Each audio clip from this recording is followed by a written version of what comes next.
যারা 5 আগস্টের আগে নিজেরা ব্যানার ধরার লোক খুঁজে পেতে ব্যাগ পেতে হতো, তারাই আবার গুপ্ত রাজনীতির অভিযোগে অভিযুক্ত করেন। এটা আসলে এক ধরনের হাস্যকর ব্যাপারও বটে। কাউকে গুপ্ত বলে ফ্রেমিং করে এটা নিয়ে অপরাজনীতি করা, এটা মোটেই সুষ্ঠু ধারার রাজনীতি নয়।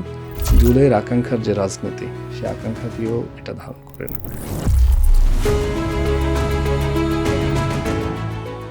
যারা নতুন করে আবার হাসিনা হতে চান, তারা গণভোটে নায়ের পক্ষে কথা বলছেন। তারা অনেক ক্ষেত্রে সাধারণ মানুষজনকেও ভুল বোঝানোর চেষ্টা করছেন।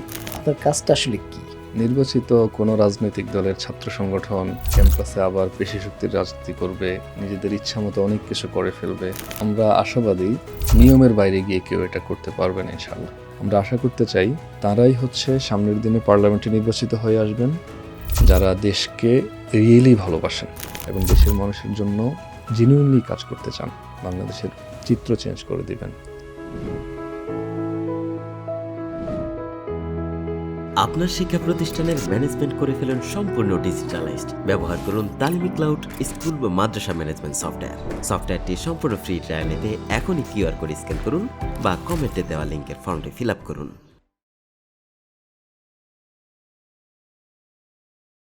আসসালামু আলাইকুম, স্বাগত জানাচ্ছি ইনোভোটক্সের আজকের পর্বে আমন্ত্রণ জানিয়েছি বাংলাদেশ ইসলামী ছাত্র শিবিরের কেন্দ্রীয় আন্তর্জাতিক সম্পাদক জনাব মুতাসিম বিল্লাহ শাহিদকে।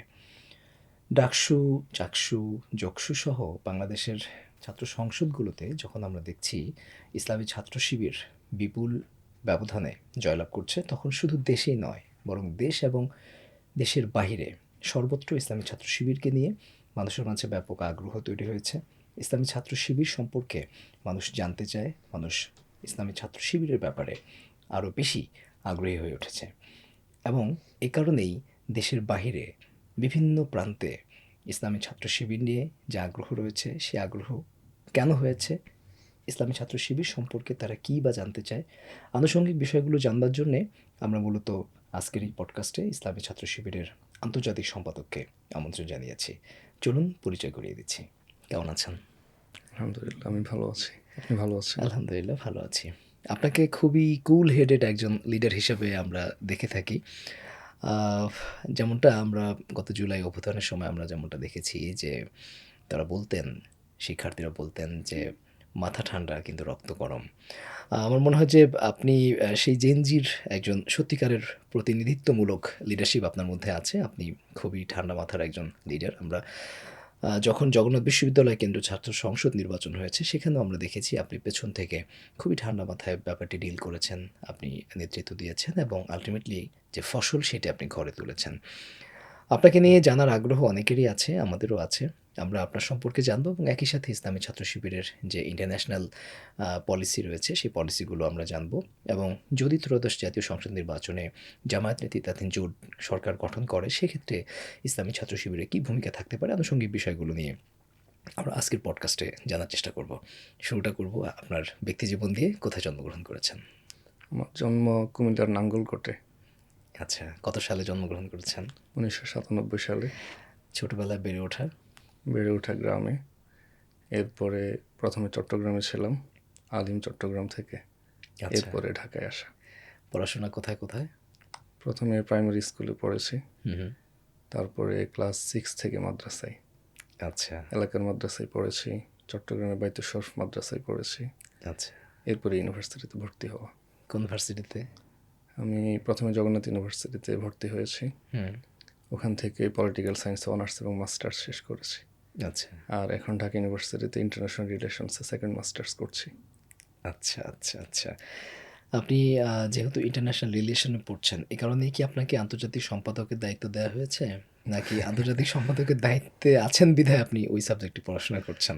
আমি ইন্টারন্যাশনাল রিলেশনসে ভর্তি হয়েছি গত বছরের শুরুতে, মানে 25-এর শুরুতে। আর আন্তর্জাতিক বিভাগে কাজ করছে তো আরও অনেক আগে থেকে। আচ্ছা, সম্পাদক হিসেবে দায়িত্ব পালন করছে 2023-এর শুরু থেকে। মাঝখানে 6 মাস ছাড়া পুরো সময় জুড়ে আমি আন্তর্জাতিক সম্পাদক হিসেবে দায়িত্ব পালন করতে হয়েছে। আচ্ছা। মাঝে মাঝে অন্য বিভাগও ছিল, কিন্তু আন্তর্জাতিক সম্পর্ক বিভাগে আমি পড়ছি গত বছর থেকে। এটা চুজ করার কারণ হচ্ছে মেইনলি এটা আমার মূল যে ডিসিপ্লিন পলিটিক্যাল সায়েন্স, পলিটিক্যাল সায়েন্সের সাথে রিলেভেন্ট এবং আমার ফিউচার যে চিন্তা হুম হুম। সেটার সাথেও এটা হচ্ছে বেশি ম্যাচ করে। কি চিন্তা করছেন ফিউচারে? অর্থাৎ আমার একাডেমিক যে জার্নি, হুম। সেই জার্নিতে সামনেও আমি উচ্চশিক্ষার যে পথে যেতে চাই, আচ্ছা। সামনে আমি পিএইচডি করার ইচ্ছা আছে দেশের বাইরে গিয়ে। হুম হুম। তো সেক্ষেত্রেও হচ্ছে আমি সেম সাবজেক্টেই সেম ফিল্ডে হচ্ছে যে কোনো একটা টপিক চুজ করে কাজ করব। তো যেহেতু আমার ফিল্ডের সাথে ম্যাচ করে, সেজন্য মেইনলি এই সাবজেক্টে ভর্তি হওয়া। আমাদের দেশের যে ছাত্র সংগঠনগুলো আছে, এই ছাত্র সংগঠনগুলোর একদম সেন্ট্রাল লিডারশিপে যারা রয়েছেন, তারা আসলে একাডেমিক ফিল্ডে যাওয়াটা কি দেশের জন্য ভালো, নাকি পলিটিক্যাল ফিল্ডে থেকে যাওয়াটা দেশের জন্য ভালো? আমি মনে করি যারা ছাত্র সংগঠনে সময় দেন তাদের বৈচিত্র্যপূর্ণ পেশায় যাওয়া ভালো। কেউ শিক্ষাক্ষেত্রে থাকবেন, কেউ শুধু রাজনীতি করবেন, রাজনীতির পাশাপাশি আরও কিছু করবেন, কেউ ব্যবসায়ী হবেন, কেউ ব্যাংকার হবেন, নানা ক্ষেত্রে তারা সময় দিবেন এবং শিক্ষা জীবনে তারা নেতৃত্বের যে দক্ষতা অর্জন করেন, তিনি পেশা জীবনে যে ফিল্ডে যান না কেন সেই ফিল্ডেই তিনি তার এই নেতৃত্বের দক্ষতাকে কাজে লাগিয়ে দেশের জন্য ভূমিকা রাখবেন। আপনার আমি সামনে মনে কোনো করি এমনটা হওয়া উচিত। আপনার সামনে কোনো আইডল আছে যে আসলে যিনি একই সাথে ইসলামী ধারার পলিটিক্স করেছেন বাংলাদেশে, পরবর্তীতে তিনি আন্তর্জাতিক সম্পর্ক নিয়ে কাজ করেছেন এবং এ নিয়ে উচ্চতর পড়াশোনা করেছেন এবং এই ফিল্ডেই তিনি রয়েছেন, এমন কেউ আছেন? বাংলাদেশে আন্তর্জাতিক সম্পর্ক নিয়ে পড়াশোনা করেছেন, আবার পরবর্তীতে বাইরে গিয়ে ফিল্ডে আছেন, ছাত্র সংগঠনে সময় দিয়েছেন। এরকম আইডল খুঁজতে হবে। আচ্ছা আচ্ছা আচ্ছা। আপনি ইসলামী ছাত্র শিবিরকে নিয়ে এখন যে একটা ক্রেজ তরুণ সমাজের মাঝে আমরা দেখছি, এবং বিশেষ করে বিশ্ববিদ্যালয়গুলোতে ছাত্র সংসদ নির্বাচনে শিবির বিজয়ী হবার পর এই ক্রেজের মাত্রা অতিমাত্রায় বেড়ে গেছে এবং তারা শিবির সম্পর্কে আসলে বিশেষ করে আমরা দেখেছি বিভিন্ন ভিন্ন ধর্মাবলম্বী যারা রয়েছেন কিংবা যারা কালচারালি একটু ভিন্ন ঘরানা, তারাও এখন শিবিরকে অনেক বেশি ওন করতে চায়, শিবিরকে নিয়ে তারা কথা বলতে চায়। এই যে আগ্রহ জন্ম নিল মানুষের মাঝে, এই আগ্রহের জন্ম নেবার কারণটা কি? আমার কাছে যেটা মনে হয়, ছাত্র শিবির তো দীর্ঘদিন জুলুম নিপীড়নের মধ্য দিয়ে গেছে, কিন্তু জুলুম নিপীড়নের মধ্য দিয়ে যাওয়ার পরেও ছাত্র শিবির কখনোই বাংলাদেশের ছাত্র সমাজ থেকে ডিসকানেক্টেড হয়নি। আচ্ছা। সবসময় স্টুডেন্টদের সাথে কানেক্টেড থেকেছে, স্টুডেন্টদের কল্যাণে কাজ করার জন্য চেষ্টা করেছে। অনেকেই ছাত্র শিবিরের নানা ধরনের কর্মসূচির দ্বারা উপকৃত হয়েছেন, কিন্তু সবাই সবসময় ছাত্র শিবিরকে সব জায়গায় দেখতে পাননি। আচ্ছা। কিন্তু ছাত্র শিবির কী করছে এ সম্পর্কে মানুষজন হচ্ছে নানা মাধ্যমে জেনেছে। যেহেতু এদেশের মিডিয়াতে ছাত্র শিবিরের উপস্থিতি খুব একটা ছিল না, বরং ছাত্র শিবিরের ছাত্র শিবির সম্পর্কে নেতিবাচক আলোচনায় বেশি করা হতো, ছাত্র শিবিরকে নানাভাবে নেতিবাচকভাবে প্রেমিং করা হতো। এই কারণগুলোতে স্বাভাবিকভাবে মানুষের ছাত্র শিবিরের ব্যাপারে অনেক বেশি আগ্রহ জন্মেছে। আর ছাত্র সমাজের অধিকার আদায়ের আন্দোলনগুলোতে ছাত্র শিবির কিন্তু সবসময়ই থেকেছে, নিঃস্বার্থভাবে থেকেছে, কোনো ধরনের ক্রেডিটের রাজনীতি না করেই থেকেছে। যারা আন্দোলনগুলোতে লিড দিয়েছেন, আন্দোলনগুলো অর্গানাইজ করেছেন, তারা আন্দোলনগুলোতে ছাত্র শিবিরের কন্ট্রিবিউশন কেমন এটাকে কিন্তু কাছে থেকে দেখেছেন, কাছে থেকে তারা জানেন। এই কারণগুলোতে যেটা হয়েছে, শেখ হাসিনার আমলে তো বাংলাদেশে অনেকগুলো অধিকার আদায়ের আন্দোলন ছাত্রদেরকে করতে হয়েছে। সবশেষ জুলাইয়ের যে ছাত্র জনতা অভ্যুত্থান, সে অভ্যুত্থানেও কিন্তু ছাত্র শিবির ঐতিহাসিক ভূমিকা পালন করেছে। কিন্তু এটার জন্য ছাত্র শিবির কোনো ধরনের ক্রেডিটের রাজনীতিতে যায়নি, বরং আমরা জোর দিয়ে বারবার বলার চেষ্টা করেছি যে এই আন্দোলন এটা হচ্ছে সকল মানুষের আন্দোলন, শ্রেণী পেশা নির্বিশেষে সবাই এই আন্দোলনে শরিক হয়েছেন এবং আমাদের শহীদরা আমাদেরকে এই আন্দোলনে টিকে থাকতে অনুপ্রেরণা জুগিয়েছেন। আমাদের আহতরা আমাদেরকে আন্দোলনের রেজাল্ট বের করে আনার ক্ষেত্রে তারা অনুপ্রেরণা জুগিয়েছেন। তো এই জায়গাগুলোতে এই যে ছাত্র শিবির নিজেকে কোনো ধরনের ক্রেডিটের দাবির মধ্যে না নিয়ে নিঃস্বার্থভাবে মানুষের কল্যাণে কাজ করার যে ব্যাপারটা ছাত্র শিবির করেছে, তা আমি মনে করি এই কারণগুলোতে ছাত্র শিবিরের ব্যাপারে মানুষজনের মধ্যে আগ্রহটা অনেক বেশি তৈরি হয়েছে। এবং 5 আগস্টের পরে ছাত্র শিবির যখন প্রকাশ্যে স্বাভাবিক কার্যক্রমগুলো করতে শুরু করে, তখন মানুষজন অতীতে ছাত্র শিবিরের যে ভূমিকাগুলো নানাভাবে জেনেছে, এরপরে হচ্ছে যে অনেক জুলুম পীড়নের বিষয়গুলো দেখেছে, সেটারই একটা স্বাভাবিক ফল হিসেবে ছাত্র শিবিরের প্রতি এই আগ্রহটা তৈরি হয়েছে বলে আমার কাছে মনে হয়। আপনি ক্রেডিট না নেওয়াটাকে বলছেন আগ্রহ জন্ম নেবার কারণ, কিন্তু ক্রেডিট না নেবার ফলে এমন কি হতে পারে না যে অদূর ভবিষ্যতে জুলাই অভ্যুত্থানে আপনাদের ভূমিকা কি অস্বীকার করা হবে? আহ, আমার মনে হয় বিষয়টা এরকম হতে পারে, আবার এরকমটা হওয়া খুব সহজও নয়। কারণ যারা মাঠে ছিলেন তারা তো জানেন মাঠে তাদের সাথে কারা ছিলেন। এক্স্যাক্টলি। আর এই কারণে যেটা হয়েছে, আগস্টের পরে অনেকে অনেকভাবে আগস্টের ঘটনাকে ব্যাখ্যা করার চেষ্টা করেছে, অনেকে ইতিহাসকে বিকৃত করার জন্য চেষ্টা করেছে, কিন্তু এরপরেও ছাত্র শিবিরের কন্ট্রিবিউশন বারবার আলোচনায় এসেছে। এই কারণেই এসেছে কারণ যারা প্রকৃতই মাঠে ছিলেন তারা তো দেখেছেন কে আসলে কি করেছে। ইনফ্যাক্ট শেখ হাসিনা নিজেও কিন্তু ছাত্র শিবিরের কথাই বারবার বলছিলেন। এবং আন্দোলনে ছাত্র শিবিরের যে অংশগ্রহণ, যে কন্ট্রিবিউশন, এটার এক ধরনের বড় স্বীকৃতি কিন্তু শেখ হাসিনা নিজেই দিয়ে গেছেন 1 আগস্ট ছাত্র শিবিরকে নিষিদ্ধ করার মধ্য দিয়ে। জি জি। যেই নিষিদ্ধের সিদ্ধান্তটি আসলে বাংলাদেশের মানুষ মেনে নেয়নি, এবং নিষিদ্ধ করার মাত্র 4 দিনের মাথায় শেখ হাসিনার নিজেকেই দেশ থেকে পালিয়ে যেতে হয়েছে, এবং অল্প দিনের মধ্যেই অফিসিয়াল সেই নিষেধাজ্ঞা ছাত্র শিবিরের উপর থেকে উঠে যায়। এত এত অবদান থাকা সত্ত্বেও ইনফ্যাক্ট পুরো আন্দোলনটাকে সামনে থেকে পেছন থেকে সব জায়গা থেকে নেতৃত্ব দিয়েছেন, সাপোর্ট জুগিয়েছেন। বিগত 15-17 বছরে আপনারা নির্যাতনের শিকার হয়েছেন, যাদের সাথে ছিলেন সেই ছাত্র দলের কথা যদি বলি বা বিএনপির কথাই যদি বলি, আমরা রিসেন্ট সময়ে তারেক রহমানকেও দেখলাম ছাত্র শিবিরকে ইঙ্গিত করে গুপ্ত গুপ্ত তিনি বলছেন। এই যে গুপ্ত গুপ্ত বলার একটা অপরাজনীতি, এটাকে কিভাবে ব্যাখ্যা করবেন? আমার কাছে যেটা মনে হয়, আসলে এটা মোটেই ভালো রাজনীতি নয়। কারণ শেখ হাসিনার আমলে বিরোধী দলীয় নেতাকর্মীরা কীরকম দমন পীড়নের মধ্য দিয়ে যেতে হয়েছে, এটা বিরোধী দলীয় নেতাকর্মী যারা ছিলেন কম বেশি সবাই কিন্তু জানেন, সবাই এই বিষয়গুলো ফেস করেছেন। আমরা বিএনপির কথাও যদি বলি, বিএনপির নেতা ছিলেন হারিস চৌধুরী। জি। উনি কিন্তু হারিস চৌধুরী নাম নিয়ে মৃত্যুবরণ পর্যন্ত করতে পারেননি। অন্য একটি নামে হচ্ছে উনি ধানমন্ডিতে দীর্ঘদিন ছিলেন। জি। এবং বিএনপির শীর্ষ নেতারা একটা সময়ে ভিডিও কলের মাধ্যমে, রেকর্ডিংয়ের মাধ্যমে হচ্ছে যে আন্দোলনের কর্মসূচি ঘোষণা করতে হয়েছে। জি। এমনকি তারেক রহমান তিনি নিজেও কিন্তু শেখ হাসিনার আমলে দেশে আসতে পারেননি। তাহলে কি পরিমাণ জুলুম নিপীড়নের মধ্য দিয়ে সবাইকে যেতে হয়েছে, এটা তো সবাই নিশ্চয়ই বলছেন।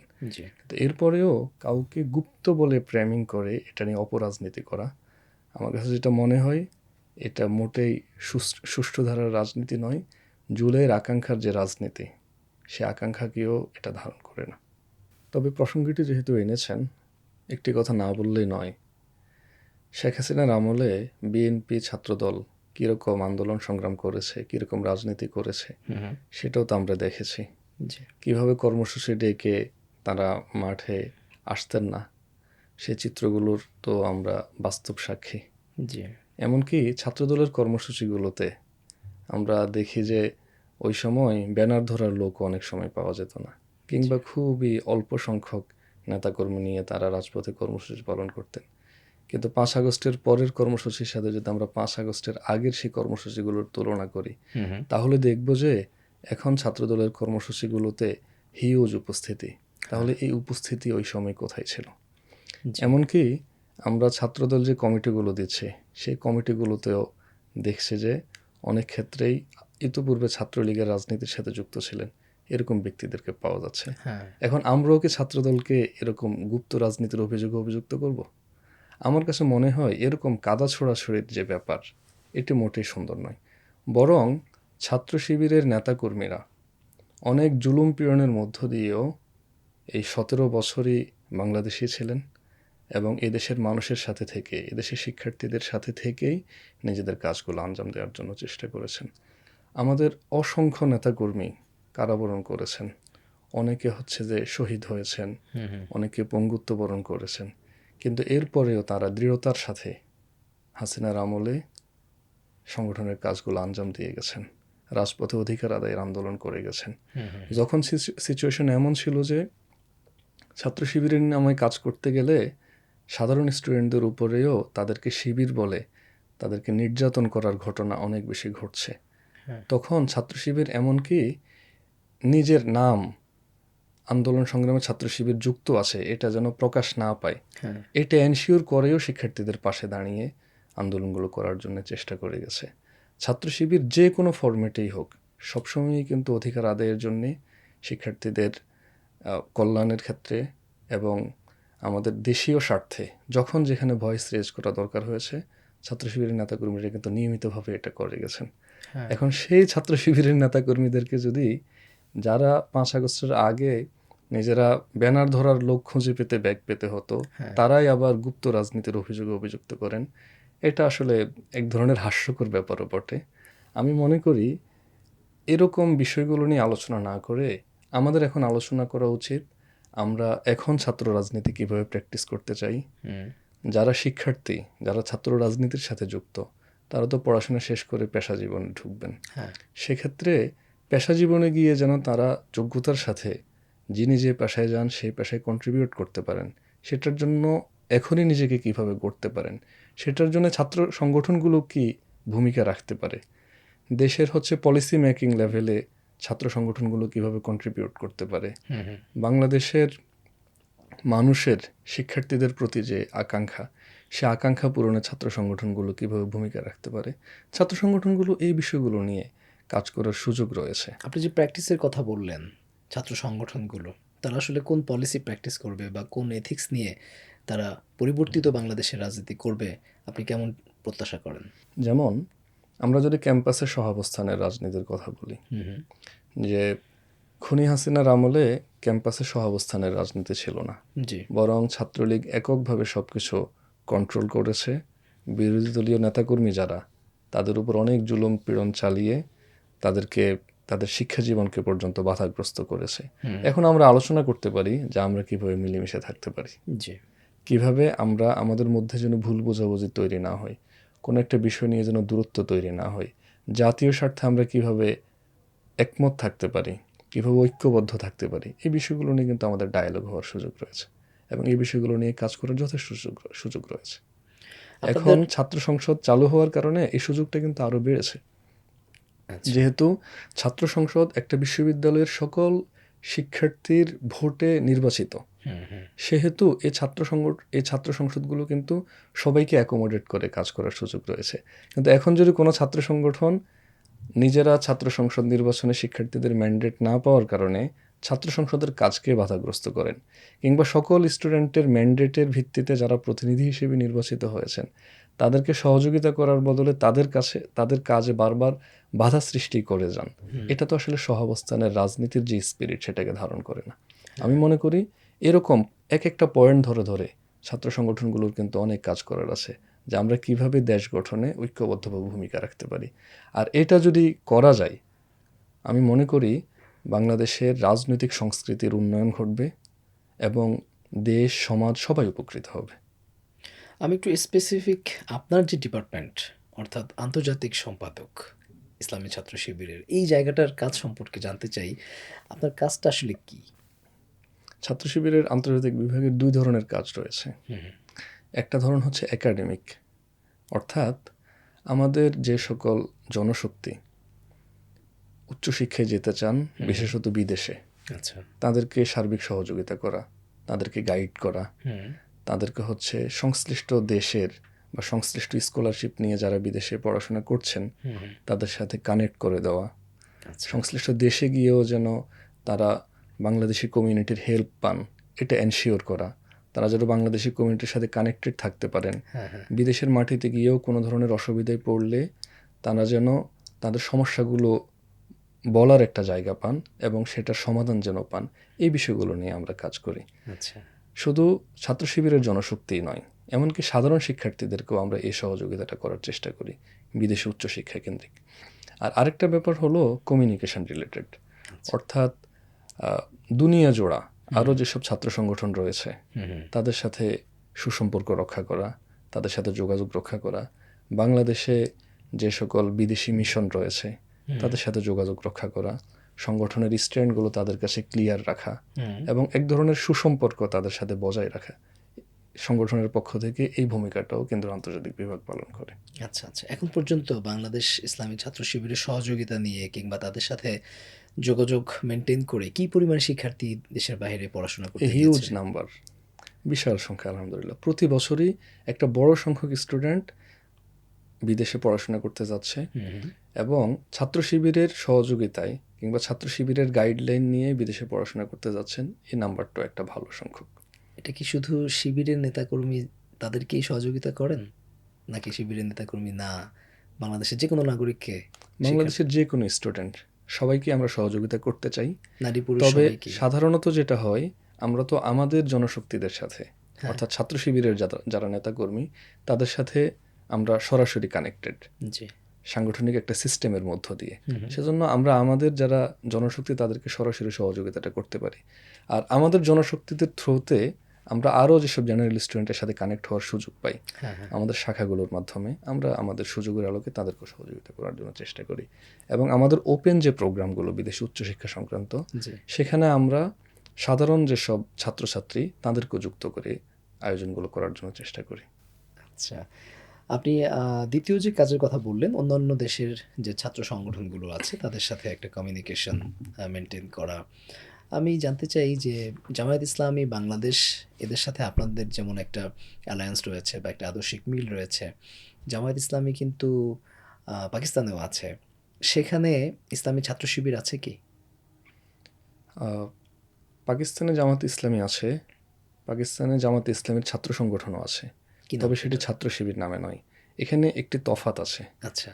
তফাত হচ্ছে, পাকিস্তানে যেরকম জামাত ইসলামের ছাত্র সংগঠন আছে, বাংলাদেশের জামাত ইসলামীর এরকম কোনো ফর্মাল ছাত্র সংগঠন নেই। আচ্ছা। ছাত্র শিবির কিন্তু একটি স্বতন্ত্র সংগঠন হিসেবেই রান করছে, হুম।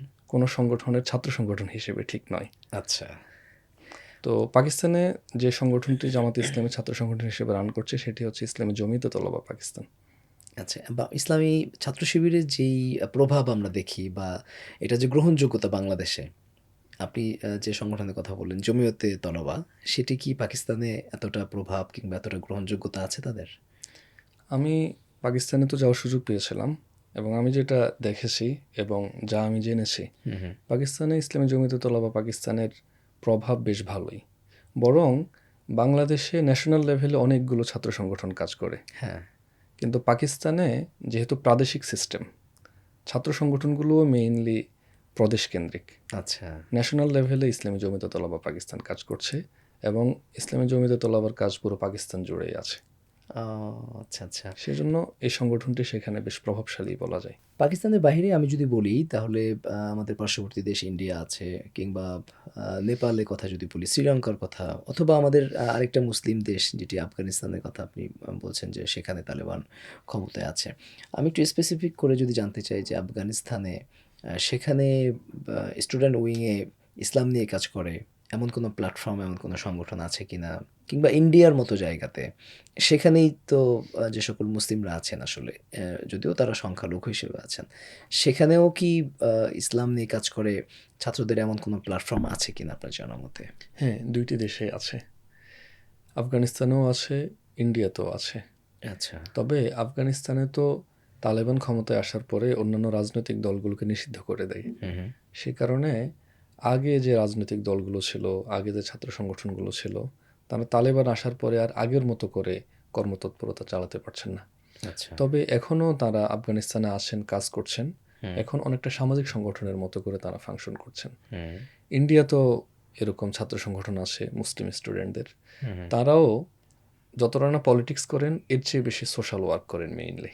আচ্ছা। কারণ এটা হচ্ছে ওখানকার বাস্তবতা, ওখানে তো মুসলিমরা সংখ্যাগরিষ্ঠ নন। হ্যাঁ। সেই কারণে ওনারা ওনাদের উপযোগীভাবেই কাজ করছেন। একই রকমভাবে নেপাল, শ্রীলঙ্কা এই জায়গাগুলোতেও মুসলিম স্টুডেন্টের ছাত্র সংগঠন আছে, কিন্তু নেপাল, শ্রীলঙ্কাতেও মুসলিমরা সংখ্যাগরিষ্ঠ নন। হ্যাঁ। তারা সেখানে মুসলিম স্টুডেন্টদেরকে নিয়ে সোশ্যাল ওয়ার্ক করেন এবং যারা নন মুসলিম স্টুডেন্ট তাদেরকেও তারা নিজেদের সোশ্যাল ওয়ার্কে অন্তর্ভুক্ত করার জন্য চেষ্টা করেন। কিন্তু পলিটিক্সটা তাদের জন্য মেইন এজেন্ডা না, আচ্ছা। তারা মেইনলি স্টুডেন্ট ওয়েলফেয়ারের কাজ করেন এবং সোশ্যাল ওয়ার্ক করেন।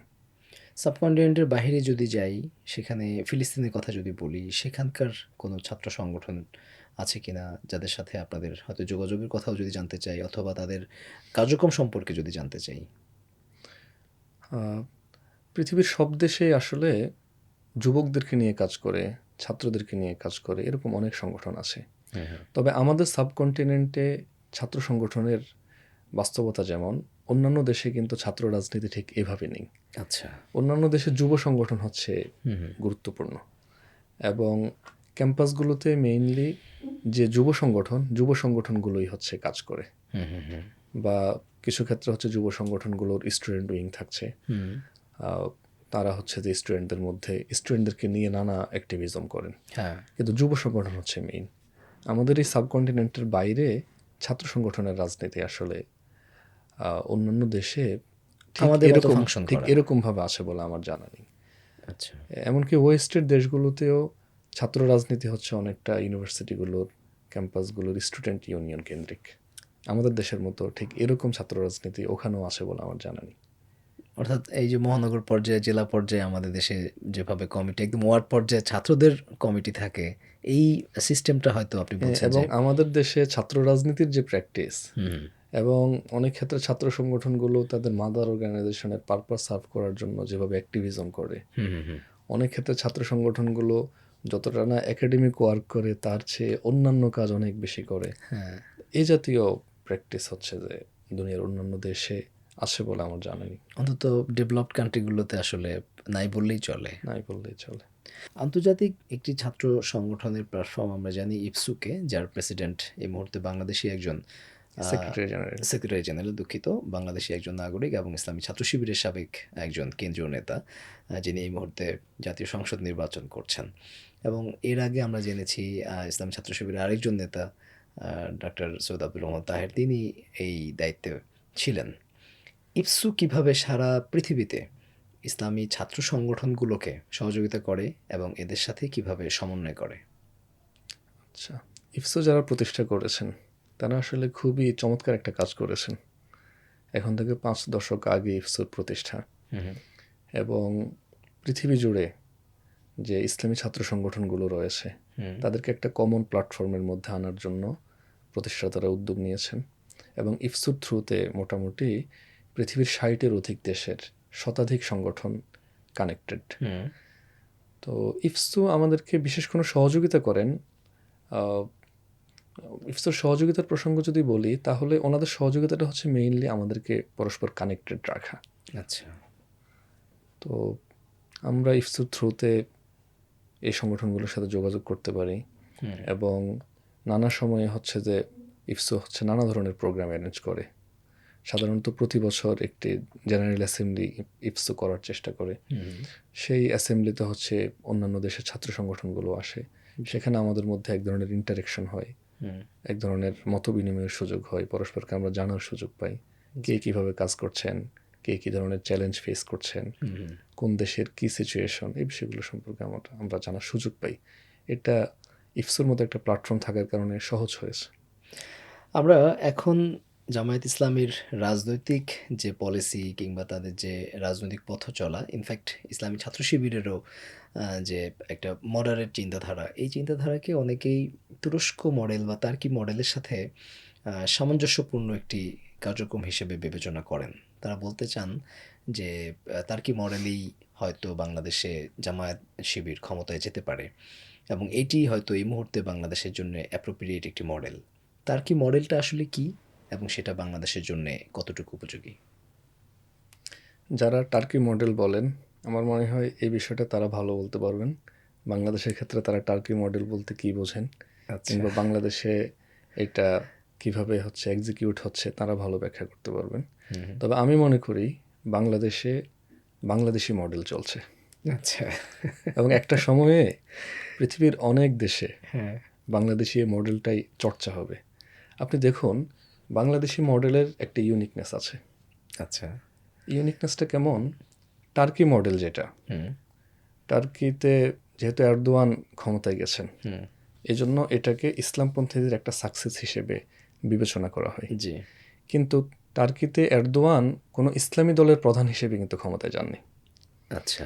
আবার আমরা যদি মিশরের কথা বলি, হুম মিশরে ইখওয়ান রাষ্ট্র ক্ষমতায় গেছে, সেজন্য এক ধরনের ইখওয়ান মডেলের আলোচনা হতে পারে। হুম। কিন্তু ইখওয়ানও ইখওয়ান নামে রাষ্ট্র ক্ষমতায় যায়নি। ইখওয়ান হচ্ছে যে আহ, একটা পার্টি করেছিল, সম্ভবত জাস্টিস অ্যান্ড ডেভেলপমেন্ট পার্টি এরকম নামে। হুম হুম। সেই নামেই কিন্তু ডক্টর মুরসি রাষ্ট্র ক্ষমতায় গেছেন। জি কিন্তু বাংলাদেশের যে প্রধান ইসলামী রাজনৈতিক দল জি। জামাতে ইসলামী কিন্তু নতুন কোনো সংগঠন ওপেন করে সেই সংগঠনের নামে ন্যাশনাল ইলেকশনে অংশ নিচ্ছে না, হ্যাঁ। নিজের নামে ন্যাশনাল ইলেকশনে অংশ নিচ্ছে। এবং এমন একটা সিচুয়েশন তৈরি হয়েছে যে জামাতে ইসলামী ক্ষমতার দ্বার প্রান্তে রয়েছে। আমি মনে করি বাংলাদেশে অন্য কোনো দেশের মডেল চর্চা হচ্ছে না, বরং বাংলাদেশে আমাদের একটি স্বতন্ত্র বাংলাদেশি মডেল গড়ে উঠছে। এবং পৃথিবীর অন্যান্য দেশের ইসলামপন্থীরাও একটা সময়ে এই বাংলাদেশি মডেল চর্চা করবে। অনেকে বলছেন যে এই যে বাংলাদেশি স্বতন্ত্র মডেলের কথা বলছেন, এটাকে অনেকে মডারেট ইসলাম বলার চেষ্টা করছেন, অথবা বলার চেষ্টা করছেন যে শিবির জামায়াত তারা মডারেট হতে যাচ্ছে। তো আসলে জামায়াত শিবির কি আগে মডারেট ছিল না, এখন মডারেট নতুন করে হচ্ছে? বিষয়টা ইন্টারেস্টিং। আসলে ইসলাম তো ইসলামই, এখানে মডারেট ইসলাম বা অন্য কোনো ইসলাম এভাবে তো ইসলামকে বিভাজিত করার সুযোগ নেই। ইসলাম ইসলামই। আচ্ছা। ইসলাম হচ্ছে কেয়ামত পর্যন্ত সময়ের জন্য আল্লাহ তাআলা দিয়েছেন, হুম এবং প্রতিটা যুগের জন্যই ইসলাম উপযোগী। আমি মনে করি ইসলামকে এভাবে বিভাজিত না করে বরং যে কোনো প্রেক্ষাপটেই ইসলামকে আমরা সঠিকভাবে কীভাবে প্র্যাকটিস করতে পারি সেটা নিয়ে আলোচনা হওয়া উচিত। এবং কোথাও যদি গ্যাপ হয় যে ইসলামের সঠিক বিষয়টা এমন কিন্তু আমাদের প্র্যাকটিসের ক্ষেত্রে এই জায়গাটাতে গ্যাপ হচ্ছে, তাহলে এটা দ্রুততম সময়ের মধ্যে সংশোধন করে নেওয়া উচিত। ইসলামী ছাত্র শিবিরের সাবেক নেতাকর্মীদের মাঝে এই মুহূর্তে আন্তর্জাতিক পরিমণ্ডলে ভূমিকা পালন করছেন যে কোনো সেক্টরেই, এমন 3 জনের নাম বলবেন। ইসলামী ছাত্র শিবিরের সাবেক নেতাকর্মীদের মধ্য থেকে যদি বলি, যেমন ইফসুর বর্তমান secretary general doctor Mustafa Faisal Parvez ভাই, উনি ছাত্র শিবিরের সাবেক কার্যকরী পরিষদ সদস্য, আমাদের ঢাকা মহানগর উত্তর ছাত্র শিবিরের সভাপতি ছিলেন।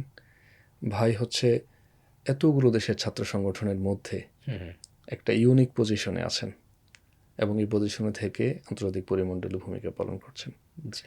এরপরে আমরা ডাক্তার সৈয়দ আবদুল্লাহ মোহাম্মদ তাহের ভাইয়ের কথা বলতে পারি, যিনি ছাত্র শিবিরের প্রাক্তন কেন্দ্রীয় সভাপতি, এবং তিনিও কিন্তু ইফসু সেক্রেটারি জেনারেল ছিলেন। এবং ইন্টারেস্টিং একটা বিষয় হলো, ইফসু প্রতিষ্ঠার পর থেকে এখন পর্যন্ত ইফসু সেক্রেটারি জেনারেল 10-12 জনের মতো, এর মধ্যে 2 জনই কিন্তু বাংলাদেশি। আচ্ছা। তো ডাক্তার সৈয়দ আবদুল্লাহ মোহাম্মদ তাহের ভাইও আন্তর্জাতিক পরিমণ্ডলে অনেকদিন ধরে কাজ করেছেন, ভূমিকা রেখেছেন। এখনও তিনি হচ্ছে যে জামাত ইসলামীর যে ফরেন উইং, সেই ফরেন উইংয়ে ভূমিকা রাখছেন। এরপরে আমরা ছাত্র শিবিরের প্রতিষ্ঠাতা secretary general doctor M A বারী ভাইয়ের কথা বলতে পারি। উনি ইউকেতে আছেন এবং বেশ ভালো পজিশনে আছেন। 2012 সালের দিকে ইউকেতে অলিম্পিক আয়োজন হয়েছিল, উনি কিন্তু সেটার বাস্তবায়ন কমিটির একজন মেম্বার পর্যন্ত ছিলেন। ভালো ভূমিকা রাখছেন। আচ্ছা আচ্ছা, এটা কিভাবে সম্ভব হলো? উনি দীর্ঘদিন ধরে ইউকেতে আছেন এবং উনি এখন ইউকের সিটিজেন হিসেবে আছেন। অলিম্পিকের যে বাস্তবায়ন কমিটি, এই কমিটির পরিসর বেশি বড় না, অল্প কয়েকজনের একটা কমিটি, এবং সেই কমিটিতে একজন বাংলাদেশি বংশোদ্ভূত মানুষ ছিলেন, তিনি হচ্ছেন শিবিরের প্রতিষ্ঠাকালীন সেক্রেটারি জেনারেল। গ্রেট। এ ধরনের বিভিন্ন সেক্টরে, বিভিন্ন ক্ষেত্রে আমরা দেখেছি ইসলামী ছাত্র শিবির। আমি হয়তো যদি 3টি নাম বলতে না বলতাম, আপনি নিশ্চয়ই এখানে অনেকগুলো নাম। হ্যাঁ, আমাদের আলহামদুলিল্লাহ অনেক ভাই আছেন, পৃথিবীর অনেক দেশে ভাইরা কন্ট্রিবিউট করার জন্য চেষ্টা করছেন। আপনি জগন্নাথ বিশ্ববিদ্যালয়ে পড়াশোনা করেছেন। জগন্নাথ বিশ্ববিদ্যালয়ের ছাত্র সংসদ নির্বাচন খুবই সম্প্রতি অনুষ্ঠিত হয়েছে, এবং সেখানে আমরা দেখেছি একটি হাড্ডাহাড্ডি লড়াই হয়েছিল ভিপি পদে। এছাড়া অন্যান্য পদগুলোতে যথারীতি আপনারা অনায়াসেই বিজয়ী হয়েছেন, আমরা যেমনটা দেখেছি বা জেনেছি। ইসলামী ছাত্র শিবিরের জগন্নাথ বিশ্ববিদ্যালয়ে অবস্থানটা কেমন, এবং তাদের শক্তি সেখানে কেমন? আলহামদুলিল্লাহ, জগন্নাথ বিশ্ববিদ্যালয়ে ছাত্র শিবিরের অবস্থান বেশ ভালো, এবং বিশ্ববিদ্যালয়টি আমাদের একটি সদস্য শাখা, এবং আমাদের শাখাগুলোর কয়েকটি ক্যাটাগরি রয়েছে। কিছু শাখা সদস্য শাখা, কিছু শাখা সাথী শাখা, কিছু শাখা হচ্ছে জেলা শাখা। জনশক্তির দিক থেকে যদি আমরা চিন্তা করি, তাহলে আমাদের সদস্য শাখাগুলো হচ্ছে সবচেয়ে বড় শাখা, আর জগন্নাথ বিশ্ববিদ্যালয় হচ্ছে আমাদের সেই ক্যাটাগরির একটি শাখা। এখানে আমাদের একটি ভালো সংখ্যক ম্যান পাওয়ার রয়েছেন, জেনারেল স্টুডেন্টদের কাছেও ভালো গ্রহণযোগ্যতা রয়েছে। আর সেটার প্রমাণ তো আমরা সাম্প্রতিক ছাত্র সংসদ নির্বাচনেই দেখতে পেয়েছি। ইসলামী ছাত্র শিবির আগামী ত্রয়োদশ জাতীয় সংসদ নির্বাচনকে সামনে রেখে তাদের পরিকল্পনা বা তাদের ভূমিকা কি হবে? আমরা ত্রয়োদশ জাতীয় সংসদ নির্বাচন কেন্দ্রিক এখানে তো দুইটা ইস্যু, একটা হচ্ছে যে গণভোট, হ্যাঁ আর আরেকটা হচ্ছে জাতীয় সংসদ নির্বাচন। হ্যাঁ গণভোটের ক্ষেত্রে তো আমাদের অবস্থান খুবই ক্লিয়ার। আমরা জুলাই সনদের আইনি ভিত্তি চাই এবং সেটা রেফারেন্ডামের ভিত্তিতেই হওয়া উচিত। ইতোমধ্যে ছাত্র শিবির গণভোটে যেন মানুষজন হ্যাঁতে ভোট দেয় এ ব্যাপারে নাগরিকদেরকে সচেতন করার জন্য উদ্যোগ গ্রহণ করেছে। আচ্ছা আমরা অলরেডি ক্যাম্পেইন শুরু করেছি, অনলাইনে ক্যাম্পেইন করছি, অফলাইনে ক্যাম্পেইন করছি এবং কেন্দ্রীয় সংগঠন একটি কমিটি পর্যন্ত ফর্ম করেছে যেন এই ক্যাম্পেইনের কাজটি গোছালোভাবে হয়। আচ্ছা, আর জাতীয় সংসদ নির্বাচনের যে ব্যাপার, আমি এখানে আরেকটা একটু সম্পূরক বিষয় জানতে চাই। গণভোটে আমরা সবাই তো আসলে জুলাই অভ্যুত্থানের মধ্য দিয়ে বলা যায় নতুন করে আমরা বাঁচতে শিখেছি, নতুন করে কথা বলতে শিখেছি। এরপরেও এই জুলাই অভ্যুত্থান পরবর্তী সময়ে গণভোটে না দেওয়ার পক্ষে মানে যারা দাঁড়িয়ে আছে এদের যুক্তিটা কি আসলে? তারা কেন গণভোটে না চাচ্ছেন? যারা নতুন করে আবার হাসিনা হতে চান তারা গণভোটে না এর পক্ষে কথা বলছেন এবং তারা অনেক ক্ষেত্রে সাধারণ মানুষজনকেও ভুল বোঝানোর চেষ্টা করছেন যেন সাধারণ মানুষজনও তাদের এই যে অবস্থান সেই অবস্থানটির পক্ষে সাধারণ মানুষজন যেন স্ট্যান্ড নেয়। হ্যাঁ এবং এটার জন্য সাধারণ মানুষজনের মধ্যে নানা ধরনের রিউমার পর্যন্ত ছড়ানো হচ্ছে আচ্ছা যে গণভোটে যদি হ্যাঁ জয়যুক্ত হয় তাহলে সংবিধানের রাষ্ট্রধর্ম ইসলাম থাকবে না, আল্লাহর উপর পূর্ণ আস্থা ও বিশ্বাস থাকবে না, সেজন্য গণভোটে হ্যাঁ ভোট দেওয়া যাবে না, গণভোটে না ভোট দিতে হবে, এরকম রিউমার পর্যন্ত ছড়ানো হচ্ছে। এমন কোনো ভিত্তি আছে কি? না না, এটার ভিত্তি নেই। আমার কাছে যেটা মনে হয় সেটা হলো ওই যে শেখ হাসিনা অ্যাবসলিউট পাওয়ার প্র্যাকটিস করেছে, যারা ভবিষ্যতে নিজেরাও এরকম পাওয়ার প্র্যাকটিস করতে চান হ্যাঁ তারাই হচ্ছে গণভোটে না এর ব্যাপারে চিন্তা করছেন, কথা বলছেন। তবে আমি মনে করি বাংলাদেশের মানুষজন, আলহামদুলিল্লাহ বাংলাদেশের মানুষজন কিন্তু রাজনীতি সচেতন এবং রাজনৈতিক মোটিভগুলো বাংলাদেশের মানুষজন ভালো বুঝতে পারে।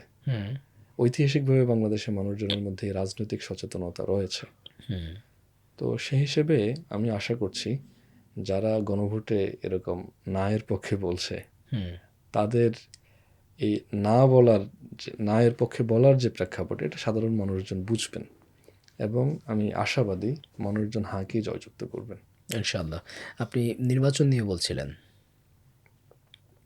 জাতীয় সংসদ নির্বাচনের ক্ষেত্রেও আমরা মনে করি যোগ্য যারা এই দেশকে দুর্নীতিমুক্তভাবে চালাতে পারবেন, যোগ্যতার সাথে চালাতে পারবেন এবং জুলাইয়ের যে স্পিরিট সেটাকে ধারণ করে যারা চালাবেন তারা বিজয়ী হয়ে আসা উচিত। ইসলামী ছাত্র শিবিরের সাবেক কেন্দ্রীয় নেতৃবৃন্দের মধ্য থেকে কতজন এই মুহূর্তে নির্বাচনে অংশ নিচ্ছেন, এমন কোনো ডেটা কি আপনাদের কাছে আছে? একটা ভালো সংখ্যক দায়িত্বশীল ভাই তারা নির্বাচনে কম্পিট করছেন। এদের সম্ভাবনা কেমন? আলহামদুলিল্লাহ ভালো। আমি তো অনেকগুলো আসনের খোঁজখবর নেওয়ার সুযোগ হয়েছে, অনেকগুলো আসনে সরাসরি যাওয়ার সুযোগ হয়েছে। আচ্ছা, ছাত্র শিবিরের সাবেক দায়িত্বশীল বৃন্দ যারা নির্বাচন করছেন আলহামদুলিল্লাহ অনেকের ফিল্ড বেশ ভালো, সাধারণ মানুষজনের কাছ থেকে বেশ ভালো সাড়া পাচ্ছেন এবং আমি আশা করি নির্বাচন সুষ্ঠু হলে তারা বিজয়ী হবেন ইনশাআল্লাহ। এবং আমি যুব সমাজের মধ্যেও একটি স্বতঃস্ফূর্ত স্পিরিট লক্ষ্য করছি যে যারা তাদের ভোটাধিকার প্রয়োগ করার এবং তারা যে ভোট দিয়েছেন সেই ভোটের হিসাব বুঝে নেওয়ার জন্য প্রস্তুতি গ্রহণ করছেন। আচ্ছা, যে কেউ যেন কেন্দ্র দখল করতে আসতে না পারে এবং ভোটের রেজাল্ট যেন কেউ উল্টে দেওয়ার সাহস না করে, এটার জন্য নানা এলাকায় যুবকরা কিন্তু স্বতঃস্ফূর্তভাবে আলোচনা করছেন, এই বিষয়ে প্রস্তুতি গ্রহণ করছেন। সেজন্য আমি আশাবাদী নির্বাচন যদি কেউ অসুষ্ঠু করারও চেষ্টা করে সেটাও কিন্তু এই জুলাই প্রজন্ম রুখে দেবে ইনশাআল্লাহ। এটাই হওয়া দরকার এবং এমন একটি প্রজন্ম কিন্তু আসলে দাঁড়ানো উচিত যাতে করে নির্বাচনকে বিগত সময়ের মতো করে কেউ পক্ষপাতদুষ্ট করতে না পারে কিংবা কেউ বানচাল করতে না পারে, নির্বাচনের রেজাল্ট যাতে কেউ আসলে ঘুরিয়ে দিতে না পারে। সেই জায়গাতে আমি মনে করি আপনার সাথে একাত্মতা পোষণ করছি যে আসলে জুলাই যে ছাত্র জনতা তারা এটি ব্যবস্থা নেবেন। একটু জানতে চাইবো যে শিবিরের সাবেক কেন্দ্রীয় সভাপতিদের মধ্যে অন্তত আমি ৩ জনের নাম বলবো। আব্দুল জব্বার ভাই, এরপর আতিকুর রহমান ভাই, জাহিদ ভাই। তারা আমরা দেখলাম যে সমঝোতার কারণে নিজেদের আসন তারা ছেড়ে দিয়েছেন, মনোনয়ন প্রত্যাহার করেছেন। শিবিরের এটি কি উদারতা হিসেবে আমরা দেখব না কোনোভাবে শিবিরের যে বোঝাপড়া সেই জায়গায় ঘাটতি হিসেবে বিবেচনা করব?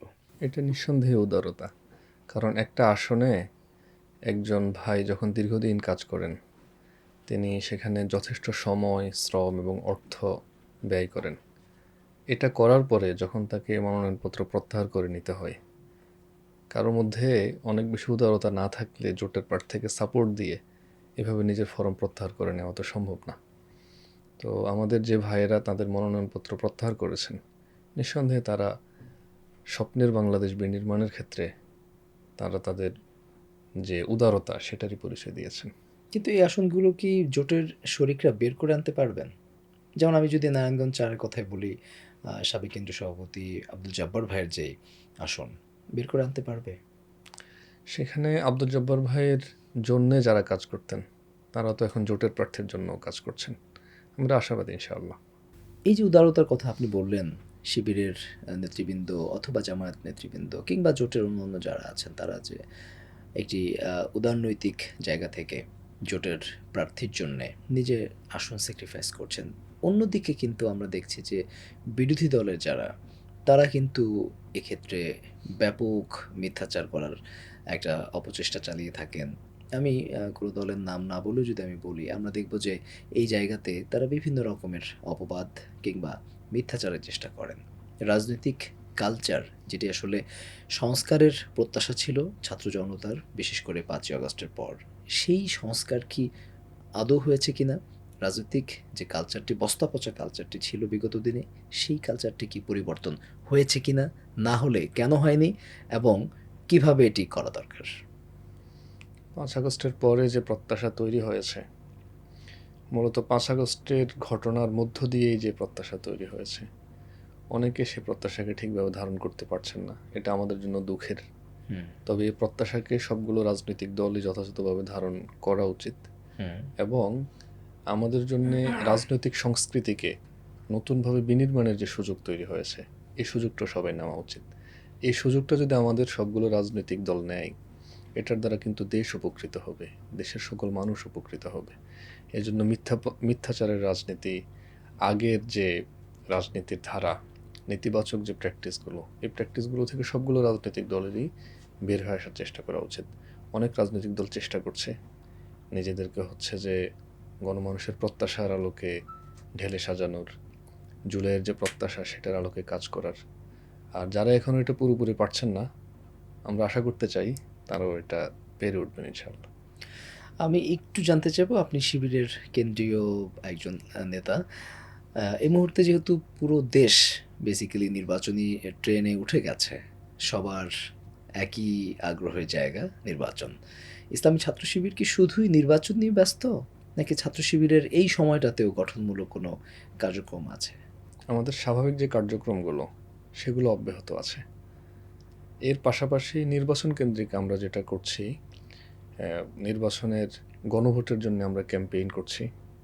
একই সাথে জাতীয় সংসদ নির্বাচনও হবে, সেটার জন্যও আমাদের নেতাকর্মীদেরকে আমরা নির্দেশনা দিয়েছি, প্রত্যেকে যিনি যে আসনের ভোটার, ওই আসনে যিনি সবচেয়ে ক্যাপাবল প্রার্থী তার জন্য যেন আমাদের ভাইয়েরা কাজ করেন। আর আমাদের রেগুলার যে অ্যাক্টিভিটিস, এই অ্যাক্টিভিটিস কিন্তু থেমে নেই, সবগুলো কাজই চলছে। রেগুলার কাজের পাশাপাশিও আমরা শীঘ্রই 2টা বড় ইভেন্ট বাস্তবায়ন করতে যাচ্ছি। একটা আমরা একটি সায়েন্স ফেস্ট গত বছর আয়োজন করার কথা ছিল, যেটি ওসমান হাদি ভাইয়ের শাহাদাতের ঘটনার কারণে আমরা পোস্টপোন করেছিলাম। সেই প্রোগ্রামটি আগামী 29 ও 30 জানুয়ারি আয়োজন হতে যাচ্ছে এবং এটা অনেক বড় প্রোগ্রাম।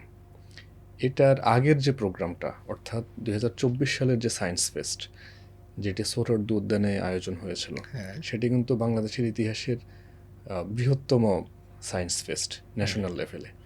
অনেকগুলো টিম সেখানে নিজেদের প্রজেক্ট নিয়ে এসেছিল, আর সেটিরই ধারাবাহিকতা এবারের ফেস্টটি।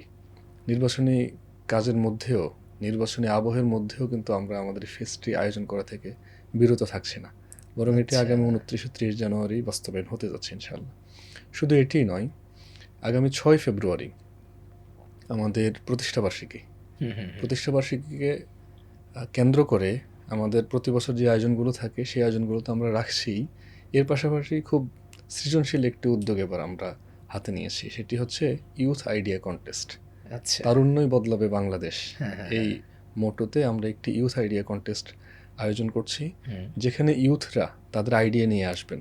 আমরা কতগুলো টপিক ঠিক করে দিয়েছি, তারা কেমন বাংলাদেশ দেখতে চান, বাংলাদেশ যে ইস্যুগুলো ফেস করছে, কোন ইস্যু নিয়ে বাংলাদেশ কিভাবে কাজ করতে পারে, হুম, এটা নিয়ে ইউনিভার্সিটি স্টুডেন্টরা, কলেজ মাদ্রাসার স্টুডেন্টরা, এমনকি যারা গ্র্যাজুয়েট হয়ে গেছেন হুম। তারাও এই প্রতিযোগিতায় অংশগ্রহণ করতে পারবেন, যেখানে তারা নিজেদের আইডিয়াগুলো পেশ করবেন। এবং আমরা আশা করছি নির্বাচনের মাত্র 5-7 দিন আগের এই প্রোগ্রামটিতে ইউথরা অনেকগুলো চমৎকার আইডিয়া নিয়ে আসবেন, যেগুলো সামনের দিনে বাংলাদেশকে এগিয়ে নিয়ে যাওয়ার ক্ষেত্রে তাদের যে চিন্তা সেটাকে তুলে ধরবে, এবং আমরা আশা করব যে এই চিন্তার রিফ্লেকশনও সামনে ঘটবে ইনশাআল্লাহ।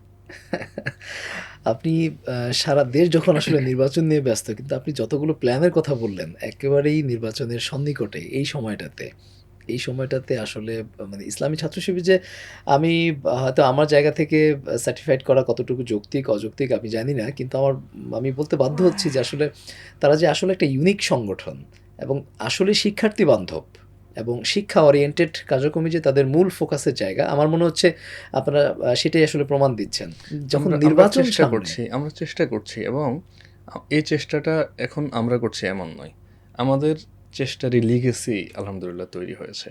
একেবারে প্রতিষ্ঠা লগ্ন থেকে নিয়ে আমাদের যে ভাইয়েরা সংগঠন করেছেন সবাই তাদের সর্বোচ্চ ডেডিকেশন দিয়ে কাজ করার জন্য চেষ্টা করেছেন, এবং সকলেই নিজেদের সময়ের জন্যে সবচেয়ে ইনোভেটিভ আইডিয়াগুলো ইমপ্লিমেন্ট করার জন্য চেষ্টা করেছেন। রেগুলার অ্যাক্টিভিটিসের বাইরেও যখন যে অ্যাক্টিভিজম সময় উপযোগী, প্রয়োজনীয়, সেগুলো তারা করার জন্য চেষ্টা করছেন, এবং সেগুলো আমরা এখন অব্যাহত রাখার জন্য চেষ্টা করছি। নির্বাচনের পরে বাংলাদেশের যে সংস্কৃতি, আমরা ক্যাম্পাসগুলোতে একটা বড় রকমের সহিংসতা দেখতে পাই বিভিন্ন সময়ে। বিশেষ করে সদ্য নির্বাচিত যে রাজনৈতিক দল, তাদের যে ছাত্র সংগঠন, তারা সেই মুহূর্তে ক্যাম্পাসে হল দখল বা হচ্ছে ক্যাম্পাসগুলোতে একটা সহিংসতার সূত্রপাত অনেক সময় করে থাকে। এমন কোনো আশঙ্কা কি এবারে করছেন কিনা? আশঙ্কা তো থাকেই, তবে রাজনৈতিক কালচারে তো চেঞ্জ এসেছে। যুব সমাজ, শিক্ষার্থীরা, প্রত্যেকের মনস্তত্ত্বে এক ধরনের চেঞ্জ এসেছে। সুতরাং নির্বাচিত কোনো রাজনৈতিক দলের ছাত্র সংগঠন ক্যাম্পাসে আবার পেশিশক্তির রাজনীতি করবে, নিজেদের ইচ্ছামতো অনেক কিছু করে ফেলবে, আমরা আশাবাদী নিয়মের বাইরে গিয়ে কেউ এটা করতে পারবে না ইনশাআল্লাহ। এবং এটা আসলে শিক্ষার্থীরা কাউকে করতে দিবে না। ছাত্র শিবিরের জায়গা থেকেও আমরা নিয়মতান্ত্রিকতার প্র্যাকটিসটাই যেন বজায় থাকে, এবং ক্যাম্পাসগুলোতে যেন স্থিতিশীলতা থাকে, শিক্ষার পরিবেশ থাকে, শিক্ষার্থীদের জন্য নিরাপদ পরিবেশ থাকে, বিশেষত হলগুলোতে মেধার ভিত্তিতে আসন বন্টনের যে ব্যাপার, এটি যেন ঠিক থাকে।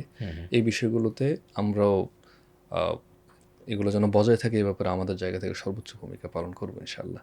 এছাড়া জুলাইয়ের মাধ্যমে যে চেঞ্জ এসেছে, কেউ এসে নিয়ম বহির্ভূত কোনো কিছু করতে চাইবে আর শিক্ষার্থীরা তাকে বিনা চ্যালেঞ্জে ছেড়ে দেবে, আমরা আশা করি এরকম কিছু বাংলাদেশের ক্যাম্পাসগুলোতে ইনশাআল্লাহ হতে পারবে না। এটা কি শুধু ক্যাম্পাসে না, যে কোনো জায়গাতেই আসলে শিক্ষার্থীদের এই মনোভাব তৈরি হয়েছে যে তারা শিক্ষার্থীদের এই মনোভাব ক্যাম্পাসের বাইরেও আমরা দেখছি, যে যেখানে অন্যায় হচ্ছে মানুষজন কিন্তু প্রতিবাদ করছে, যুব সমাজ প্রতিবাদ করছে। ওভারঅলি মানুষজনের মধ্যে এক ধরনের সাহসিকতার যে বহিঃপ্রকাশ, এই বহিঃপ্রকাশ কিন্তু আমরা সব জায়গায় দেখছি। বিশেষত জুলাইয়ে মানুষজন যেভাবে গুলির সামনে দাঁড়িয়েছেন, মানুষজন গুলির সামনে দাঁড়ানোর মধ্য দিয়ে কারো মধ্যে একবার যদি ভয় কেটে যায়, তাহলে কিন্তু সে পরবর্তী সময়েও আবার গুলির সামনে বুক পেতে দিতে বা বুক টান করে দাঁড়িয়ে যেতে তার মধ্যে যে বাধা, সেটা আর থাকে না।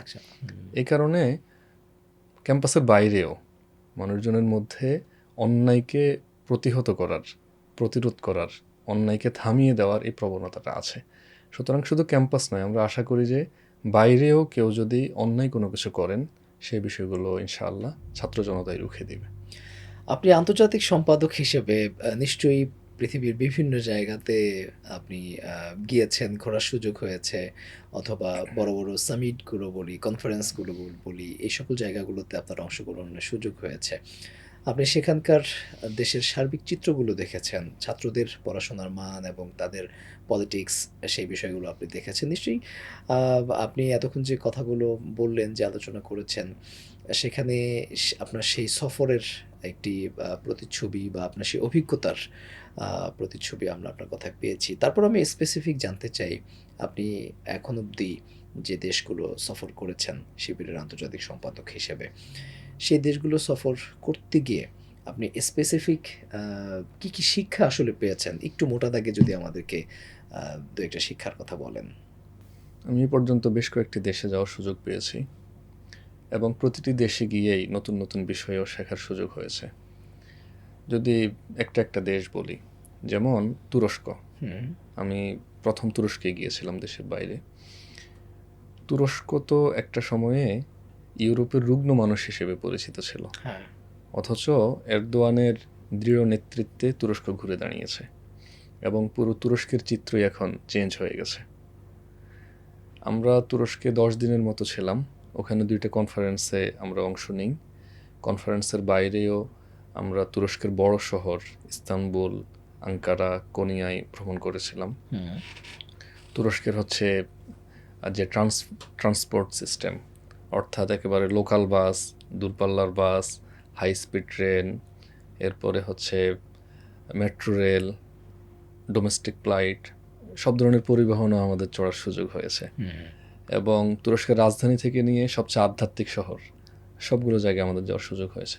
আমরা যেটা দেখেছি, এরদোয়ান কিন্তু তার দৃঢ় নেতৃত্বের মধ্য দিয়ে তুরস্ককে চেঞ্জ করে দেওয়ার জন্য চেষ্টা করেছেন এবং একটা সিস্টেম ডেভেলপ করার জন্য চেষ্টা করেছেন, যেখানে হচ্ছে যে মানুষজন তাদের প্রয়োজনের জন্য হচ্ছে যে কারো কাছে জিম্মি হয়ে থাকার মতো ব্যাপার নেই। এবং তিনি শিক্ষা ব্যবস্থায় কাজ করেছেন, অর্থনীতিতে কাজ করেছেন, এরপরে রাষ্ট্রীয় অন্যান্য যে সিস্টেমগুলো সেগুলো নিয়ে কাজ করেছেন। যদি শুধুমাত্র শিক্ষা সংক্রান্তই বলি, তুরস্কে আমরা দেখেছি যে কাউন্সিলগুলো, অর্থাৎ বাংলাদেশের প্রেক্ষিতে যেগুলো সিটি কর্পোরেশনের ওয়ার্ড, তুরস্কে এরকম সিটি কর্পোরেশনের ওয়ার্ড সিস্টেমের যে জায়গাগুলো, সেখানে কিন্তু লাইব্রেরি রয়েছে এবং লাইব্রেরিগুলোতে বেশ ভালো ফেসিলিটিস, স্টুডেন্টরা এমনকি সেখানে খাওয়া দাওয়ার সুযোগ পর্যন্ত পান এবং লাইব্রেরিগুলো সবসময় প্রাণবন্ত থাকছে। স্টুডেন্টরা গভীর রাত পর্যন্ত সেখানে জ্ঞান চর্চা করার জন্য সুযোগ পাচ্ছে।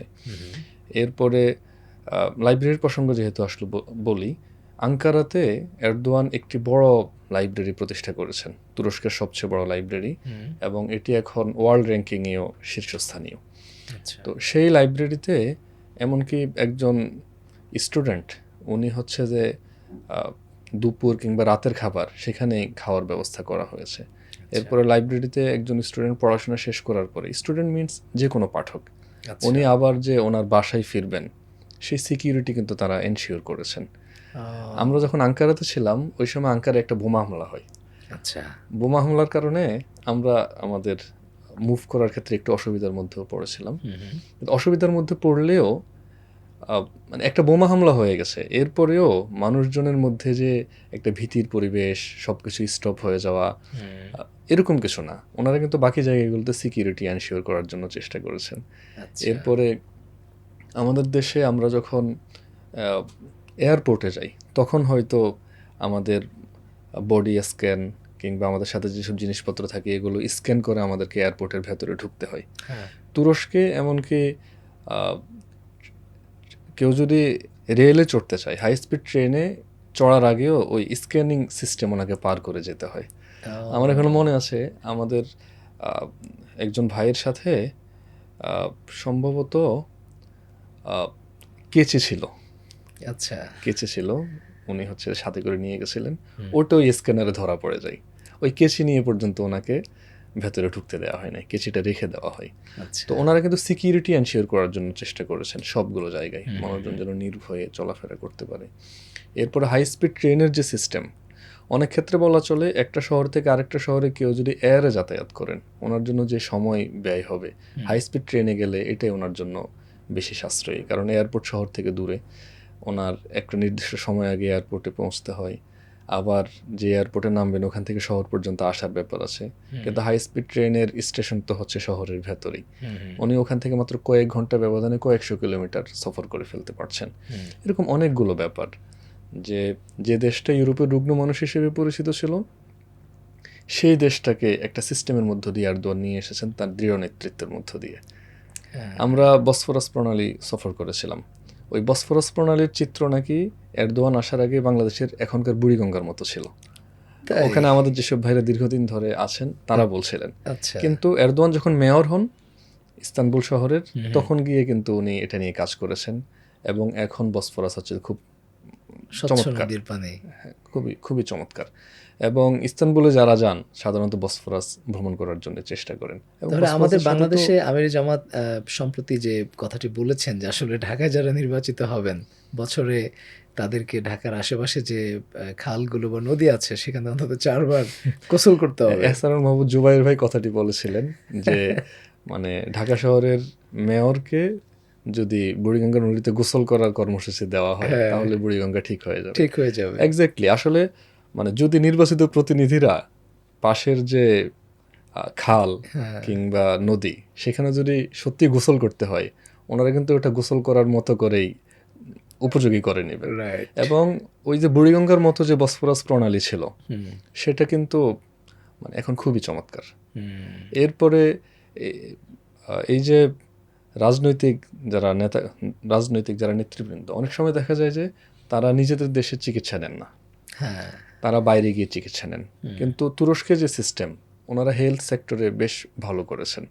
আচ্ছা, এরপরে আমরা যদি শিক্ষার কথা বলি, বাংলাদেশের প্রেক্ষিতেও আমাদের রাজনৈতিক দলের নেতৃবৃন্দ অনেক ক্ষেত্রে নিজেদের সন্তানদেরকে দেশে না পড়িয়ে বিদেশে পড়ান, কিন্তু তুরস্ক এডুকেশন সেক্টরেও ভালো করার চেষ্টা করেছে। এবং টার্কিশ গভর্নমেন্ট প্রচুর বিদেশি স্টুডেন্টকে স্কলারশিপ দিয়ে হচ্ছে তুরস্কে নিয়ে যাচ্ছে। অনেকগুলো বিষয় নিয়ে এরদোয়ান কাজ করেছেন। ওদের বুর্সলারি স্কলারশিপের মাধ্যমে আমরা এটা দেখছি। বুর্সলারি স্কলারশিপের মাধ্যমে নিয়ে যাচ্ছেন। এর বাইরে ওনাদের আরও প্রজেক্ট আছে যেগুলোর মাধ্যমে বিদেশি স্টুডেন্টদেরকে ওনাদের দেশে নিয়ে যাচ্ছেন। তাহলে মানে তুরস্ক থেকে আমার কাছে বড় শিক্ষা যেটা, সেটা হলো একটা দৃঢ় নেতৃত্ব, যদি নেতৃত্ব ভিশনারি হয়, যদি নেতৃত্ব যোগ্য এবং দক্ষ হয়, তাহলে কিন্তু একটা দেশের চেহারা চেঞ্জ করে দিতে পারে। শুধু তুরস্কই নয়, আমরা মালয়েশিয়ায় গিয়েছিলাম। মালয়েশিয়ার চিত্র তো একটা সময়ে এখনকার মতো ছিল না। যখন বাংলাদেশ স্বাধীন হয় তখনকার সময়কার বাংলাদেশের চিত্র আর তখনকার মালয়েশিয়ার চিত্র কাছাকাছি ধরনের ছিল। অথচ এখন কিন্তু মালয়েশিয়া এবং বাংলাদেশের মধ্যে একটা ভালো তফাৎ রয়েছে। মালয়েশিয়াকে কে চেঞ্জ করেছে? মালয়েশিয়াও কিন্তু মাহাথির মোহাম্মদের ভিশনারি নেতৃত্বের মধ্য দিয়ে চেঞ্জ হয়েছে। তুরস্কের ক্ষেত্রেও নেতৃত্বটা ফ্যাক্ট হয়েছে, মালয়েশিয়ার ক্ষেত্রেও কিন্তু নেতৃত্ব ফ্যাক্ট হয়েছে। এবং মালয়েশিয়ার নেতৃত্ব এমন ফ্যাক্ট হয়েছে, আমি একবার পত্রিকায় একটা বিষয় পড়ছিলাম যে মাহাথির মোহাম্মদের পূর্বপুরুষের বাড়ি তো বাংলাদেশের চট্টগ্রামে।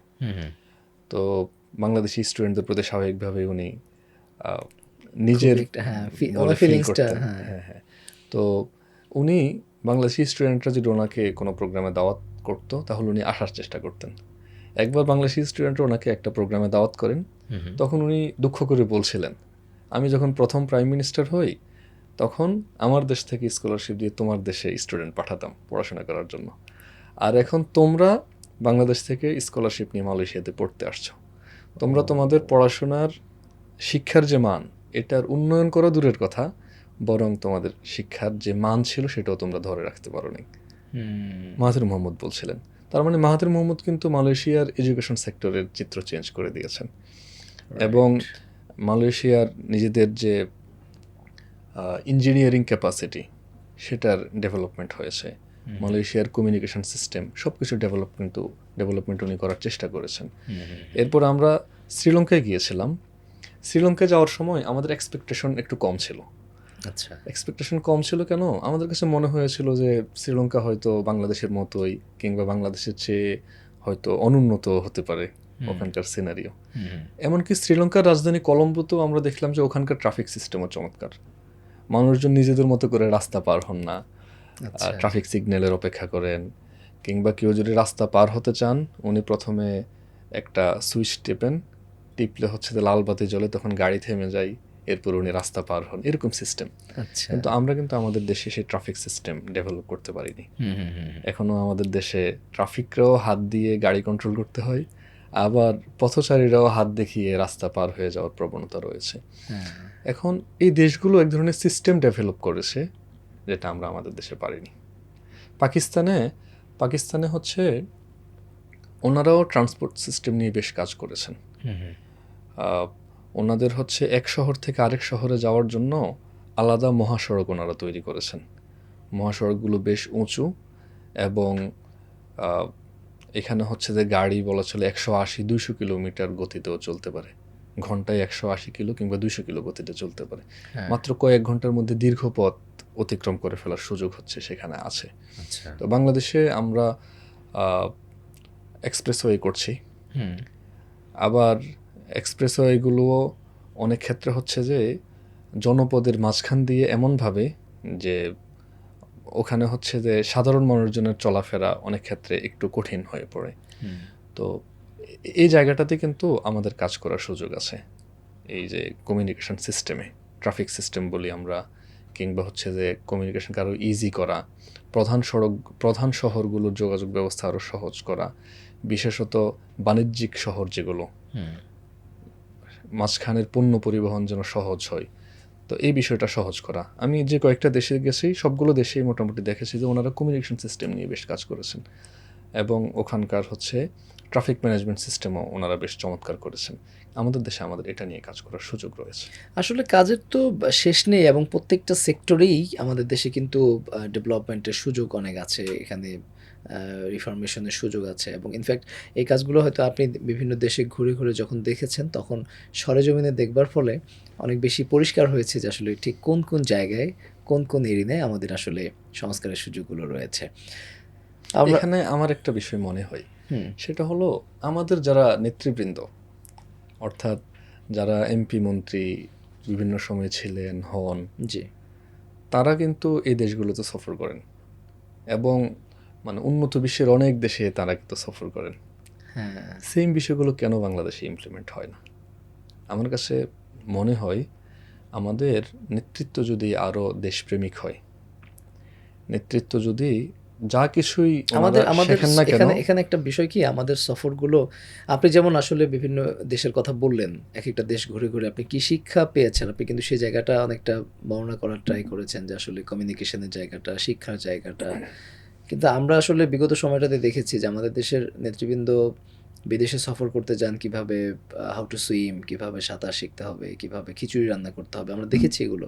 এবং এই খিচুড়ি রান্নার জন্য প্রায় 10 সদস্য একটা টিম তারা বাইরে গিয়েছেন, সাঁতার শেখার জন্য গিয়েছেন। তো আমার মনে হয় যে আমাদের চিন্তার পরিশুদ্ধিটা আসলে আমাদের ছিল না। দ্যাটস ওয়াই মানুষ বিদেশ সফর করেছে, রাষ্ট্রীয় অর্থায়নে, রাষ্ট্রীয় কাজে বিদেশ সফর করেছে, কিন্তু সেখান থেকে দেশ গঠনের জন্য কোনো ভালো উপাদান আসলে তারা সেখান থেকে নিয়ে আসতে পারেন নাই। আপনি একটি ভালো পয়েন্ট বলেছেন যে যা কিছুই আমরা শিখি না কেন, সেটা দেশে এসে ইমপ্লিমেন্ট করার মানসিকতা ইম্পর্ট্যান্ট। আর এটা খুবই দুঃখজনক, বিদেশ সফরের নামে আগে যেভাবে রাষ্ট্রীয় অর্থের অপচয় হয়েছে। তবে সামনের দিনে আমরা সেম বিষয়গুলো আর দেখতে চাই না। আগের যে নেতিবাচক প্র্যাকটিসগুলো, এগুলোর রিপিটেশন আমরা সামনে আর দেখতে চাই না। আমরা আশা করতে চাই যে তারাই হচ্ছে সামনের দিনে পার্লামেন্টে নির্বাচিত হয়ে আসবেন, যারা দেশকে রিয়েলি ভালোবাসেন এবং দেশের মানুষের জন্য জেনুইনলি কাজ করতে চান, যারা দেশে দেশের বাইরে যেখানে যা কিছু শিখেছেন সেগুলো বাংলাদেশে ইমপ্লিমেন্ট করবেন, বাংলাদেশের চিত্র চেঞ্জ করে দিবেন, এদেশের মানুষের যে অবস্থা সেই অবস্থার পরিবর্তন ঘটাবেন। এমন একটা দেশ আমরা পাবো যেখানে কেউ দারিদ্র্য সীমার নিচে বসবাস করবে না। এমন একটা দেশ আমরা পাবো যেখানে কোনো মানুষ নিরাপত্তাহীনতায় ভুগবে না, কোনো মানুষ বিচারহীনতার মধ্যে পড়বে না, কোনো মানুষ তিনি হচ্ছে শিক্ষার মৌলিক অধিকার থেকে বঞ্চিত হবেন না, কিংবা শিক্ষা প্রতিষ্ঠান থেকে অর্থের অভাবে ড্রপ আউট করে তিনি ঝরে পড়বেন না। এই যে বিষয়গুলো, আমি আশা করব আমাদের নেতৃবৃন্দ সামনের দিনগুলোতে এই বিষয়গুলো নিয়ে স্ট্রংলি কাজ করবেন। এবং এই জায়গাটাতে আমি একটু অ্যাড করব যে এই লিডারশিপটা, এটি আসলে গড়বার ক্ষেত্রে, গঠন করবার ক্ষেত্রে আমাদের সাধারণ নাগরিক আমরা যারা আছি, আমাদের একটি বড় রকমের সুযোগ কিন্তু এই মুহূর্তে আছে, যেটি আমরা আমরা আসলে সঠিক আমাদের সঠিক ব্যক্তিদেরকে নির্বাচনে ভোট দিয়ে বিজয়ী করা, এটা যদি আমরা পারি, এক্স্যাক্টলি সঠিক নেতৃত্ব যদি আমরা চুজ করতে পারি, যে নেতৃত্ব তুরস্ক মালয়েশিয়াকে চেঞ্জ করে দিয়েছে, বাংলাদেশের অবস্থাও কিন্তু নেতৃত্ব চেঞ্জ করে দিতে পারে, যদি আমাদের নেতৃত্ব দেশপ্রেমিক হয়, ভিশনারি হয় এবং ক্যাপাবল হয়। এক্স্যাক্টলি। জনাব মুতাসিম বিল্লাহ শাহিদী, আপনাকে অনেক ধন্যবাদ জানাচ্ছি। আপনি প্রচণ্ড ব্যস্ততার মধ্যেও আমাদেরকে দীর্ঘ সময় দিয়েছেন এবং তরুণ সমাজ আশা করছি আপনার এই দীর্ঘ আলোচনার মধ্য দিয়ে তারা সত্যিকারের মেসেজ এখান থেকে পাচ্ছে যে কিভাবে দেশ গঠনের জন্যে রিয়েল লিডারশিপ চুজ করতে হবে এবং সেই লিডারশিপের নেতৃত্বে একটি সুন্দর সমৃদ্ধ বাংলাদেশ গঠন করতে হবে। আপনাকে আবারও ধন্যবাদ। আপনাকে অনেক অনেক ধন্যবাদ। ইনোভা টক্সের সাথে যারা জড়িত সবাইকে অনেক অনেক ধন্যবাদ। সুপ্রিয় দর্শক, আপনারা এতক্ষণ শুনছিলেন বাংলাদেশ ইসলামী ছাত্র শিবিরের কেন্দ্রীয় আন্তর্জাতিক সম্পাদক জনাব মুতাসিম বিল্লাহ শাহিদী।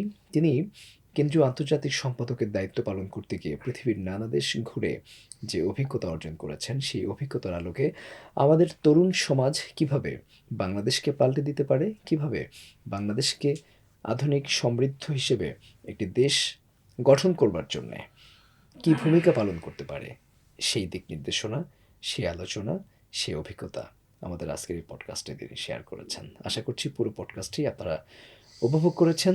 ভালো লাগলে অবশ্যই লাইক, কমেন্ট, শেয়ার করবেন। চ্যানেলটি সাবস্ক্রাইব করা না থাকলে অবশ্যই সাবস্ক্রাইব করবেন। আপনাদের সকলের সুস্বাস্থ্য কামনা করে আজকের মতো এখানেই বিদায় নিচ্ছি। আল্লাহ হাফেজ।